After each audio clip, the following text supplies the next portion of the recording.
que ocorre na Europa a partir do século XVII. Tem vários centros irradiadores dessa luz do conhecimento que se contrapõem a todo um histórico de ideias que foram construídas na Idade Média e tenta retrabalhar determinadas questões e modificar o pensamento da Europa e, consequentemente, das áreas de influência desse continente, especialmente a Europa Ocidental, mas esse movimento também se espalha pela Europa Oriental, especialmente na Rússia.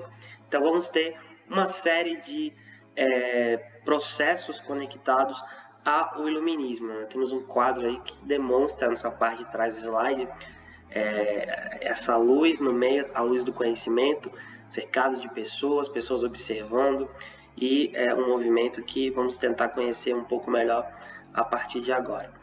Quero abrir essa fala, esse vídeo, com um trecho de uma citação do Immanuel Kant, um filósofo de origem germânica ou alemão. Naquela época não existia a Alemanha, mas ele falava que a língua que hoje a gente chama de alemão. Ele diz o seguinte sobre o iluminismo: o iluminismo representa a saída dos seres humanos de uma tutela que estes mesmos se impuseram a si. Tutelados são aqueles que se encontram incapazes de fazer uso da própria razão, independentemente da direção de outrem. É-se culpado da própria tutela quando esta resulta não de uma deficiência do entendimento, mas da falta de resolução e coragem para fazer uso do entendimento, independentemente da direção de outrem. Tem coragem para usar uso da própria razão. Esse é o lema do iluminismo.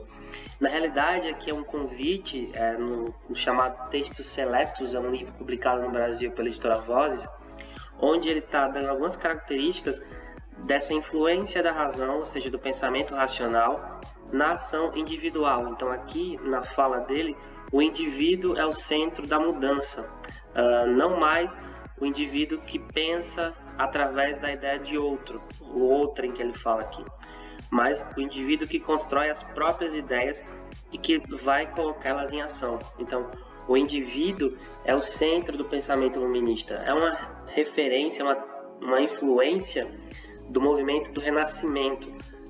Inclusive, os movimentos eles acabam em determinado ponto sendo até contemporâneos em algum momento, mas o iluminismo acontece um pouco depois do Renascimento. O iluminismo ele vai se apegar bastante a essa ideia da razão, de revisitar os clássicos gregos, mas olhando a partir do olhar do ser humano e dando ênfase às liberdades individuais.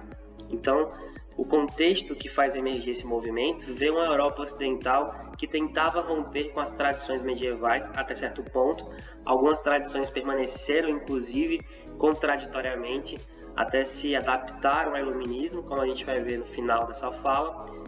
E, além disso, nós temos uma Europa que tem novos arranjos econômicos, né? Mercantilismo, o livre mercado, o capitalismo nascente estava trazendo mudanças no formato de fazer a economia, de pensar a economia. Então, há um aumento dos experimentos científicos na Idade Média, onde a Igreja Católica controlava o conhecimento, inviabilizando o desenvolvimento de ideias racionais ou contrárias à própria Igreja Católica. Vai ver, a partir do século XVI, um aumento da quantidade de pensadores, cientistas, que vão desenvolver determinadas pesquisas, em muitos momentos ainda ligada a um certo ar de magia, misticismo, mas pouco a pouco esse lado mais místico e mágico vai sendo retirado de lado e vai despontando um novo pensar, o pensar científico e a criação de uma rede de saberes. Esses indivíduos dialogavam entre si através de cartas, troca de livros, então foi se criando uma rede de troca de ideias. Então a gente tem aí a figura do trecho da criação de Adão, né? Uma pintura renascentista que demonstra esse equilíbrio entre o divino e o humano, que é uma pintura muito conhecida da Capela Sistina. Nós temos outro processo envolvido nesse contexto, que é a invasão das Américas, que aumentou a visão de mundo da Europa Ocidental. Não era mais um pensamento voltado para dentro da Europa. Esse pensar europeu ocidental vai olhar para outras partes do mundo, de qualquer maneira. Muito embora olhando-se enquanto superior. Era assim que os europeus se achavam em relação aos outros povos fora da Europa Ocidental. E nós temos um surgimento de vozes discordantes, né, que ajudaram a quebrar a hegemonia da Igreja Católica e fomentar esse pensamento divergente. As reformas protestantes, que criaram novas igrejas, e o Renascimento, como foi falado. Vamos ter aí textos e vídeos de apoio para entender esses dois fenômenos que estão relacionados ao iluminismo. Vamos seguir adiante aqui? Então, a gente tem, por exemplo, aqui um quadro que mostra esse desenvolvimento, né, do pensamento científico, Alquimista em Busca da Pedra Filosofal, do Joseph Wright, como eu tinha falado. Esse momento aí pré-iluminista, as ideias ainda estão muito ligadas a uma certa tradição mística, ainda estão muito próximas de um pensamento quase mágico, mas pouco a pouco esses alquimistas vão se tornando cientistas e a ciência moderna nasce com o pé na alquimia. Hoje ela tem métodos racionais, mas no início ela tinha algumas coisas ali meio que irracionais. Mas como é que a gente pode entender esse pensamento? Quais são as características dessa nova forma de ver o mundo? Quais são exatamente os elementos que fazem a gente entender, que caracterizam o iluminismo? Então a gente tem ideias de fundo político, econômico, filosófico, social, que a gente pode ter algumas características no geral dentro desse universo, que é a igualdade perante a lei. A gente está tendo um momento onde se questiona a desigualdade e os privilégios da nobreza, a lógica da razão acima de tudo.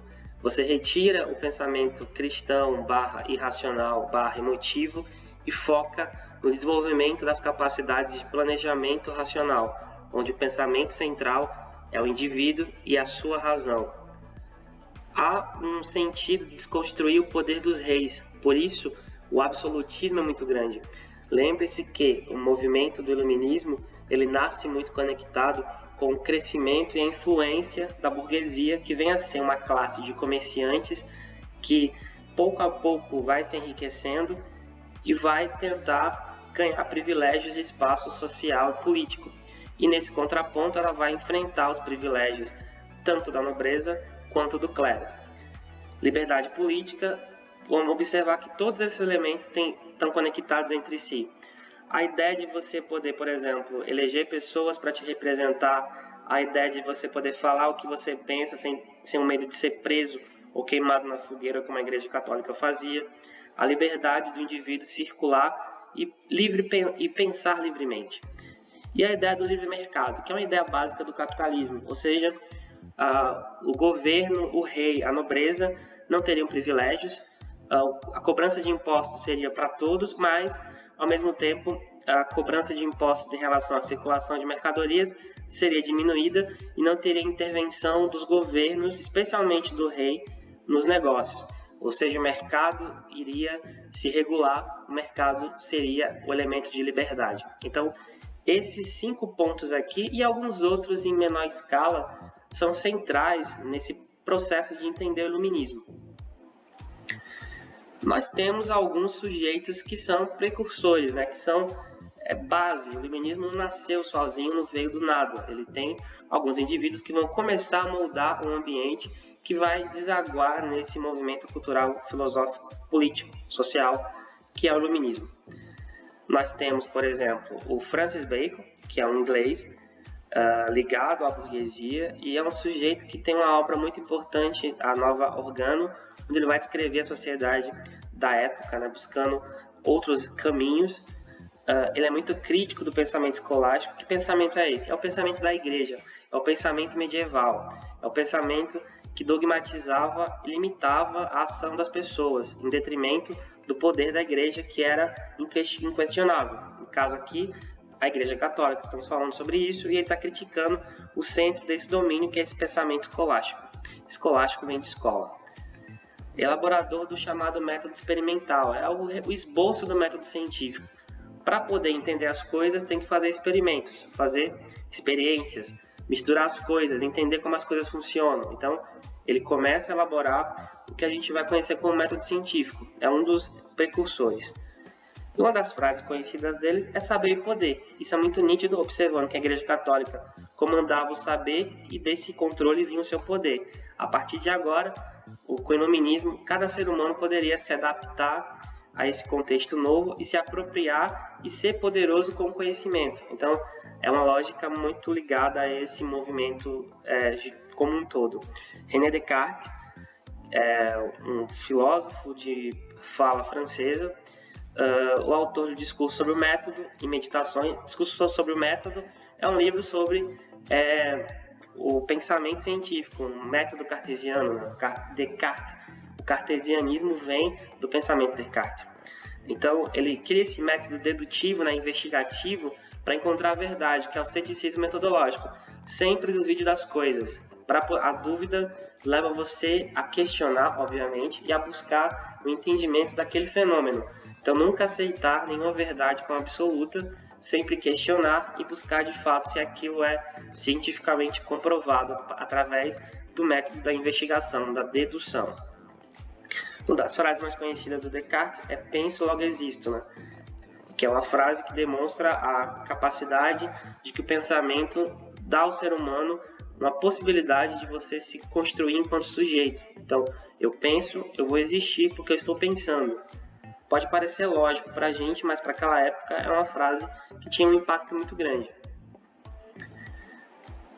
Além do Bacon, Descartes, temos o John Locke, o inglês, esse senhor aqui, que é autor do Tratado sobre o Governo e Ensaio sobre o Entendimento Humano. Ele é um dos sujeitos que vai dizer que o Estado deve garantir os direitos. Paradoxalmente, ele quer tirar o poder dos reis, mas dá poder para o Estado se organizar enquanto elemento que limita ou que dá direitos e deveres ao cidadão. Então, o Estado é o que garante esse acordo entre as pessoas, entre os indivíduos. Ele é o pai do liberalismo, que é uma ideologia política que vai ser a base do capitalismo, que é a ideia do livre mercado, a ideia do individualismo, propriedade privada. Então, as sementes do capitalismo moderno estão nas obras de diversos autores, especialmente John Locke, que é um dos sujeitos precursores desse ideário do capitalismo. E ele vai ser um indivíduo que vai ajudar a incentivar os processos políticos e revolucionários, por exemplo, Revolução Francesa, Revolução Inglesa e a independência dos Estados Unidos, que são considerados os 3 elementos centrais dessas mudanças pós-iluminismo, influenciadas pelo iluminismo, e que vão mudar a face do mundo moderno, vai criar o que a gente chama de modernidade, construindo novas bases para o desenvolvimento econômico, social, político e cultural, de modo geral. Então, outros sujeitos, aí sim já considerados iluministas de fato, o Barão de Montesquieu, esse sujeito do nariz bem proeminente aí, ele é o autor do Espírito das Leis e Cartas Persas. O Espírito das Leis é um livro que é lido até hoje dentro das graduações de relações políticas, relações internacionais, ciência política. Então, é um livro importantíssimo do ponto de vista da sua influência para o entendimento da construção de uma nova forma de fazer política e fazer o governo. O ardoroso combatente do absolutismo é um sujeito que era contrário ao poder absoluto dos reis e que buscava com isso fragmentar e fazer com que o poder estivesse espalhado em toda a sociedade. E ele elaborou uma teoria que até hoje está presente em nossas vidas, porque ela ajuda a organizar praticamente todos os países do mundo, que é basicamente a teoria do equilíbrio dos 3 poderes: a justiça, o legislativo e o executivo, poder judiciário, poder legislativo, poder executivo, cada um tendo características e atribuições específicas, um sendo vigia do outro. Então, um poder não está acima dos demais, todos estão no mesmo patamar e se vigiam mutuamente, e cada um faz uma coisa específica. Então, no caso do Brasil, por exemplo, aqui em Guajará-Mirim, o prefeito exerce o executivo, a Câmara de Vereadores o legislativo, e nós temos representantes do judiciário aqui na cidade. Do ponto de vista federal, para ficar mais amplo, o presidente da República é o executivo, Câmara dos Deputados e Senado é o legislativo, STF, os tribunais, é o judiciário. Então, esses poderes, eles não são hierárquicos entre si, ou seja, eles não têm um melhor do que o outro. eles são complementares. É importantíssimo saber como cada um funciona para a gente entender como a democracia e o Estado moderno ele se constitui. Então, isso é atribuído à obra do Montesquieu, para a gente ver como uma obra lá de 3 séculos atrás está presente hoje no nosso cotidiano. Uma das frases mais conhecidas do Barão Montesquieu é que a injustiça que faz a um é uma ameaça que se faz a todos. Então, a justiça tem que ser pautada pelo princípio da igualdade, acessível para todos e justa com todos. Um outro sujeito, Voltaire, conhecidíssimo também, autor de cartas aos ingleses, ardoroso crítico do absolutismo, como todos os iluministas de modo geral, mas ele era a favor da monarquia, ou seja, ele era contrário a uma monarquia absoluta, mas ele apregoava a monarquia parlamentar, por exemplo, onde o rei tinha poder limitado. E muitos iluministas não eram antimonárquicos, eles eram sim anti-absolutistas. Muito embora algumas contradições vão aparecer dentro desse pensamento, como a gente vai ver daqui a pouco. Ele cria o conceito de déspota esclarecido, exatamente essa contradição. Ele incentiva que os reis e os governantes eles se apropriem do iluminismo para se tornar sujeitos iluminados e com a sua ação iluminar as suas sociedades e poder conduzi-las de modo racional. Então, paradoxalmente, alguns iluministas adeptos desse ideário deram chancela a um aprofundamento daquilo que geralmente eles criticavam, que é exatamente a monarquia absoluta. Então, muitos iluministas não eram antimonarquistas, pelo contrário, queriam modificar a estrutura do poder. Só que, de modo geral, muitos desses reis que se passaram a ler iluministas, passaram até se comportar e ser iluministas, escrever para iluministas. A rainha Catarina da Rússia, ela trocava cartas com vários filósofos iluministas, mas nas suas práticas políticas eles eram absolutistas ao extremo. Então a gente vai ver daqui a pouco verificar como é que isso aconteceu. Ele era crítico da igreja, isso é uma coisa frequente, mas a mesma coisa acontece aqui. Ser crítico não significa ser contrário. Então ele criticava os excessos da igreja e apontava que, de modo geral, assim como, por exemplo, Descartes, que é possível ser iluminista e ser cristão. Por que não? Uma frase conhecida sua é: o preconceito é uma opinião não submetida à razão. Então, o indivíduo que mostra preconceito e ignorância em relação a algo, ele precisa combater isso conhecendo aquele processo. A partir do momento que ele coloca a luz sobre aquele elemento, a luz da razão, ele vai, obviamente, se despir desses preconceitos, dessa ignorância. E por último, Jean-Jacques Rousseau, ele talvez seja de todos esses iluministas um dos mais radicais. Ele propôs um novo contrato social, buscando consenso entre os grupos, equilibrar a sociedade. Esse livro é bastante lido na sociologia, até algumas escolas, alguns professores utilizam ele na aula de sociologia e filosofia para entender esse ideário iluminista, desse novo contrato social, dessa sociedade nova que emerge a partir desse projeto. Ele é autor de vários livros considerados precursores do romantismo. Ele dizia que a educação tem que ser feita com sentimento. Muitas obras românticas vão pegar as obras do Rousseau como base.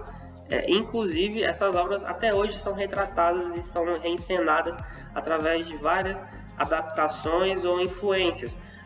Por exemplo, ele tem um livro chamado Cândido, que é basicamente um livro que mostra um homem bem inocente, e que, por exemplo, a gente pode ver a ideia desse personagem, desse livro presente, na novela que está sendo reprisada agora no Vale a Pena Ver de Novo, e está muito bom. O personagem Candinho é basicamente o Cândido do livro do Jean-Jacques Rousseau. Então, o romantismo é um movimento que vai eclodir com mais força no século XIX e vai trazer para a literatura o sentimentalismo, a ideia de um passado idealizado, a lógica das emoções. Ele é um dos precursores desse processo todo. Ele pregou a teoria da vontade geral do povo, o poder vem do povo o poder tem que vir, então é o povo que modifica a sociedade, que faz a sociedade se transformar, e não o rei ou qualquer governante acima dos demais. Ele critica essa noção de progresso exagerado, onde se vai observar que as coisas têm que caminhar sempre adiante, então o progresso é algo relativo. e os excessos da ideia da propriedade privada, algo que para muitos iluministas é bastante quase sagrado. A gente observa que tem contradições e ideias até contrárias entre esses sujeitos, né? A gente está falando aqui de alguns, mas tiveram vários intelectuais iluministas, alguns mais conhecidos, outros nem tanto, mas eles não pensavam igualmente, tinham ideias em comum, mas algumas dessas ideias tinham interpretações pessoais. E ele busca a razão de entender essas desigualdades sociais que eram tão conflitantes e tão nítidas no seu país de origem, que é a França, e que, inclusive, vão explicar, por exemplo, mais adiante, a eclosão da Revolução Francesa, né, que é basicamente um amplo conflito político que nasce das diferenças sociais. Uma frase bastante conhecida do Jean-Jacques Rousseau é: a natureza fez o homem feliz e bom, mas a sociedade deprava-o e torna-o miserável. Então o sujeito nasce bonzinho. O que muda a sua atuação e a sua forma de ver o mundo é exatamente a sociedade que faz com que ele seja uma pessoa ruim. Então, se você modifica a sociedade melhorando ela, você vai melhorar os indivíduos, na interpretação dessa citação. Algumas consequências, por exemplo, do iluminismo, a gente vai ter a criação de diversos salões de troca de ideias, de cartas, aumenta quantitativo de leitura, a imprensa, que já era algo que existia na época, se amplia, então o consumo de livros, jornais, toda uma série de objetos ligados à intelectualidade, ela é incentivada e cresce bastante nessa obra aqui chamada Leitura de Molière, de Jean-François de Troilly. É um quadro que mostra algumas pessoas, né, nitidamente pessoas ricas, ou da pequena nobreza, ou burgueses, bem vestidos. O quadro representa uma sala muito rica, ornamentada, mostrando que existia exatamente essa criação dessas redes de conhecimento, troca de cartas e de redes de troca de ideias. Então, esses salões literários, né, e outros tipos de salões vão aparecer em várias cidades europeias, reunindo exatamente a nata dessa intelectualidade que começava a crescer por conta da influência iluminista. Então, essas ideias circulam rapidamente, através de cartas, basicamente, né, as missivas, como eram chamadas. Então, era muito comum, as pessoas escreviam bastante, trocavam cartas com amigos de outros países, muitas vezes faziam até debates filosóficos através de cartas. Muitos desses iluministas, inclusive, eles já dialogavam e debatiam por cartas. As amizades começavam, muitas vezes terminavam por cartas. Então, claro que isso era um pouco lento, isso é óbvio, até demorava até muitos meses para uma carta de um lugar a outro, mas demonstra um início de uma ampliação da circulação dessas ideias. Então, e obviamente os livros também circulavam de um país para outro. Na França, era o grande país, né, da produção e da impressão de livros. A grande parte desses livros era inclusive impressa em francês, e essas ideias circulavam inclusive chegando nas Américas de barco, né? As ideias iluministas vão chegar aqui nas Américas via barco, então vai ter um certo atraso de algumas décadas de alguns livros e autores para serem lidos aqui, ou de jovens daqui das Américas que forem estudar na Europa, entraram em contato com esses livros, quando voltaram para os seus países, botarem em prática as ideias que eles tiveram acesso lá no continente europeu. A gente vai ver isso um pouco mais adiante, quando tratar das independências nas Américas. Então, outra consequência, aí, um paradoxo do próprio iluminismo, é que durante muito tempo o iluminismo é antimonárquico e anti-absolutista, principalmente. Só que há uma influência desse iluminismo que é exatamente o chamado despotismo esclarecido. O que é isso?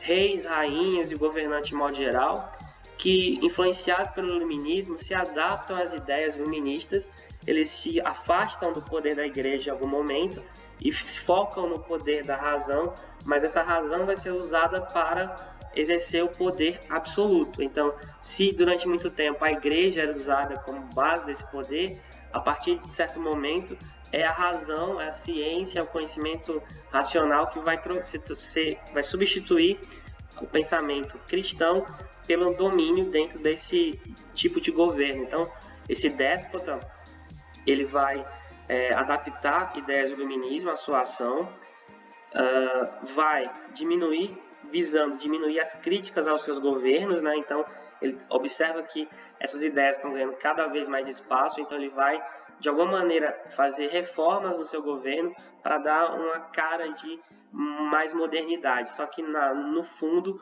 o pensamento ainda é o da dominação total.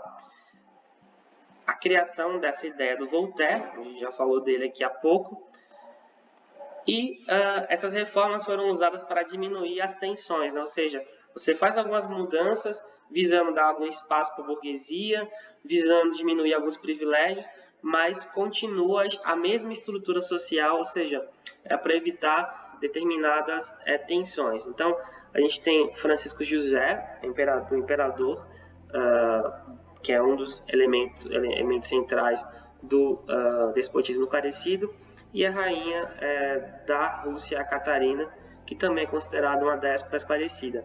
Mas talvez o maior exemplo desse despotismo é exatamente da França, o rei Luís XIV, o rei Sol, que teve um governo de 73 anos, baseado exatamente nessa ideia do esplendor da propaganda do rei, do seu trono, da sua ação, e utilizando preceitos iluministas na administração e no modo como lidava com a sociedade. Então, paradoxalmente, o auge do absolutismo europeu vai se dar durante o auge do iluminismo, que é uma certa contradição, a gente observa. Então, uma das frases mais conhecidas desse Rei Sol é: o Estado sou eu. E as consequências desse movimento a gente vai ver algumas aqui. Então, uma consequência é a consolidação da vida burguesa no mundo, ou seja, a burguesia ganha espaço, seus hábitos de vida vão ganhar espaço também, ela vai passar a ter influência muito forte politicamente, culturalmente falando. A Igreja Católica vai ver o seu poder limitado, ela já tinha visto isso com as reformas protestantes, mas ela vai ver o seu domínio cultural e simbólico ser diminuído drasticamente com o incentivo do iluminismo. Há um reconhecimento da ciência e da cultura como elemento importante na construção de identidades dos sujeitos. Então, vai começar a acontecer um processo de escolarização lentamente, de leitura, de incentivo a que o sujeito ele não seja um ignorante, ele passa a ser um sujeito iluminado do ponto de vista do conhecimento. O despotismo esclarecido vai ser uma consequência disso, como a gente já abordou aqui.